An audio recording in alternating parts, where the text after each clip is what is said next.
Kelengkeng merupakan salah satu jenis buah yang banyak dijumpai di Indonesia. Meskipun harganya lebih mahal dibandingkan dengan jenis buah yang lain, namun penggemar buah yang satu ini tidak pernah surut. Oleh karena itu, memulai bisnis budidaya lengkeng tentu bisa memberikan prospek yang menjanjikan di masa mendatang. Menanam kelengkeng tidaklah sulit yang dibayangkan. Buah dengan nama latin Deinocarpus longan ini dapat tumbuh dengan baik di suhu tropis di Indonesia. Selain ditanam di lahan, kelengkeng juga bisa ditanam di dalam pot atau juga dikenal dengan sistem tanam tabulam pot. Untuk bisa menghasilkan buah yang berkualitas, maka ada beberapa tips untuk budidaya kelengkeng yang bisa kalian praktekkan. Pertama, pilihlah bibit kelengkeng berkualitas. Nah, percuma jika proses perawatan yang maksimal, namun bibit yang kalian gunakan berkualitas buruk. Ada berbagai jenis bibit kelengkeng yang bisa dipilih, baik berupa bibit stek, cangkok, ataupun biji. Untuk biji, ketika akan memilih bibit dalam bentuk biji, maka pilih biji yang berasal dari buah kelengkeng yang sudah tua.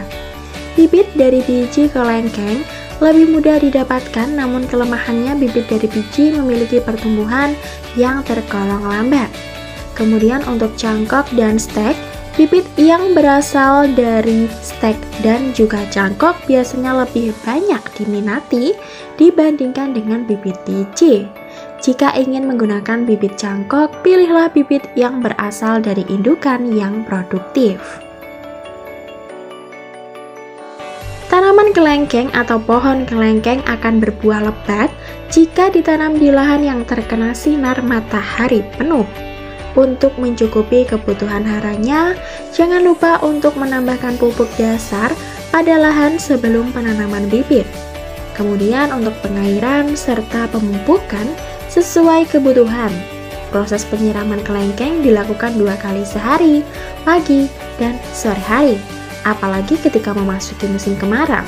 Namun, ketika musim hujan tidak perlu melakukan penyiraman 2 kali sehari, namun cukup pastikan bahwa tanah tidak tergenang air.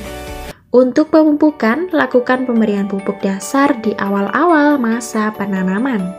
Setelah tanaman cukup besar, maka bisa diberikan pupuk susulan.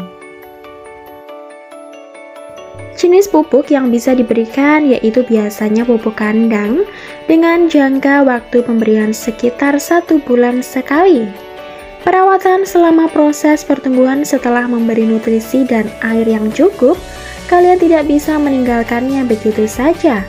Agar kelengkeng dapat berbuah lebat ketika panen, maka perhatikan juga perawatan rutin yang harus dilakukan. Beberapa perawatannya, yang pertama yaitu ada penggemburan tanah.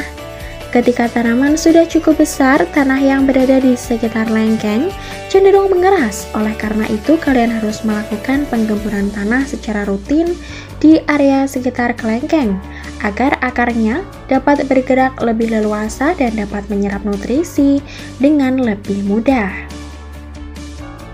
Yang kedua, ada pemangkasan. Pemangkasan daun dan ranting juga harus dilakukan secara rutin agar tanaman lebih produktif. Dengan melakukan pemangkasan secara rutin, maka nutrisi yang diserap oleh akar akan sepenuhnya mengalir ke bagian buah, sehingga buah dapat berbuah dengan lebat. Yang ketiga, ada penyiangan gulma. Untuk penyiangan gulma dilakukan kondisional. Ketika gulma sudah banyak tumbuh di sekitar tanaman lengkeng, maka kalian harus segera melakukan penyiangan. Jika dibiarkan terlalu lama, maka gulma akan mengambil banyak nutrisi yang dibutuhkan oleh tanaman kelengkeng. Kemudian, untuk yang terakhir ada pemberantasan hama. Nah, itu tadi merupakan pembahasan mengenai tips budidaya kelengkeng agar cepat berbuah. Semoga video kali ini dapat memberikan wawasan tambahan bagi kita semua. Terima kasih telah menonton dan sampai jumpa di video-video selanjutnya.